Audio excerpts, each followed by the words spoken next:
বিএনপির কথা ধরেন, বিএনপির তারেক রহমান অত্যন্ত একটা ক্রিটিক্যাল সময় বাধ্য হয়ে দেশ ত্যাগ করেছেন। আজকে কিন্তু অলিখিত ভাবেও সরকারও কিন্তু এটা বোঝে দেশ চালাতে হলে তার এক নম্বরে বিএনপিকে প্রায়োরিটি দিতে হচ্ছে। রাজনীতিতে একটা লং জার্নি, রাজনীতিতে কোনো শর্টকাট নাই, সংক্ষিপ্তভাবে সফল হওয়ার রাস্তা নাই। রাজনীতি আপনার ডেডিকেশন, কমিটমেন্টটি আপনি লেগে থাকবেন, আপনি মূল্যায়িত হবেন।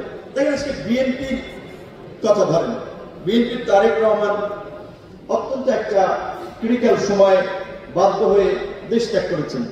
তিনি যদি 16 বছরে বিএনপির হাল না ধরতেন, আওয়ামী লীগের সাথে যদি কম্প্রোমাইজ করতেন বা বিভিন্ন ভাবে হাল ছেড়ে দিতেন, তাহলে আজকে যে বিএনপির ব্যাপক একটা সম্ভাবনা তৈরি হয়েছে, এটি কিন্তু তৈরি হতো না। এবং উনি নিজে যে পরিস্থিতির মধ্যে দিয়ে গিয়েছেন, তারপরে হাল ধরে রেখেছিলেন। আজকে কিন্তু অলিখিত ভাবেও সরকারও কিন্তু এটা বোঝে দেশ চালাতে হলে তার এক নম্বরে বিএনপিকে প্রায়োরিটি দিতে হচ্ছে। সেকেন্ড হচ্ছে, এখানে যে জামাত নিষিদ্ধ ছিল, জামাত শিবির প্রকাশ্যে একটা প্রোগ্রাম করতে পারতো না, মিছিল মিটিং করতে পারতো না, তারাও প্রায়োরিটি পাচ্ছে। তারপরে যে অন্যরা প্যারালালি মূল্যায়ন পাচ্ছে।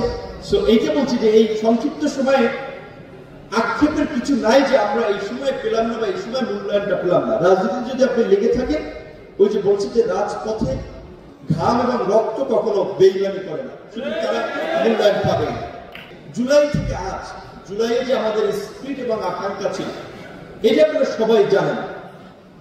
এই ফ্যাসিবাদী রাষ্ট্র এবং স্বৈরাচারের পতনের মধ্যে দিয়ে আমরা আমাদের পছন্দের, আমাদের আকাঙ্ক্ষা একটা বাংলাদেশ, একটা সমাজ, একটা রাষ্ট্র, একটা রাজনৈতিক পরিবেশ তৈরির জন্য আমরা দলমত নির্বিশেষে সবাই রাজপথে নেমেছিলাম। এবং যেই আন্দোলনে একজন পথ শিশু থেকে শুরু করে বাসের হেল্পার, ফুটপাতের হকার, সবজি ব্যবসায়ী, মাছ ব্যবসায়ী, গার্মেন্টসের শ্রমিক, বিভিন্ন শ্রেণী পেশার মানুষ সম্পৃক্ত হয়েছিল। কিন্তু এটা ঠিক যে এই জুলাইয়ের গত 11 মাসেও আমরা সেই সাধারণ মানুষের যে প্রত্যাশা, তাদের যে চাওয়া পাওয়াটা, তাদের যে অর্থনৈতিক এবং সামাজিক নিরাপত্তা কিংবা অগ্রগতির ক্ষেত্রে সরকারের যে ভূমিকা, উপদেষ্টা পরিষদের যে ভূমিকাটা নেওয়ার কথা, আমরা সেটি দেখতে পাই।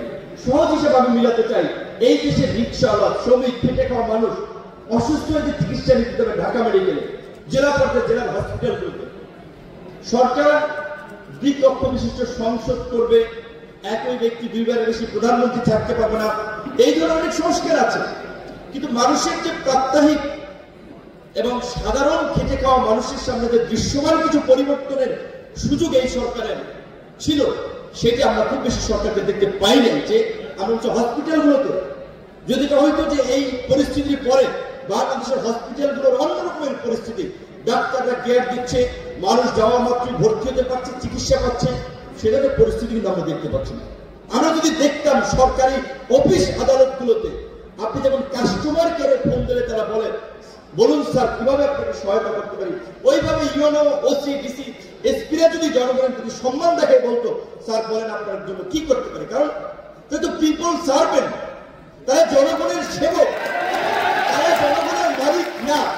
জনগণের ভ্যাট ট্যাক্সের পয়সায় তাদের বেতন হয়, গাড়ির তেল হয়, এবং জনগণের সেবা করার জন্য তারা এই সমস্ত প্রতিষ্ঠানগুলোতে বসে আছে। তো এইখানে যদি আমরা একটা ব্রেক থ্রু করতে পারতাম, মানুষ দেখতো যে এই গণঅভ্যুত্থানের পরবর্তী নোবেল লরিয়েট, আন্তর্জাতিক খ্যাতি সম্পন্ন আমাদের প্রধানমন্ত্রী ইউনূসের সরকার বাংলাদেশের এই যুগান্তকারী পরিবর্তন করেছে। এই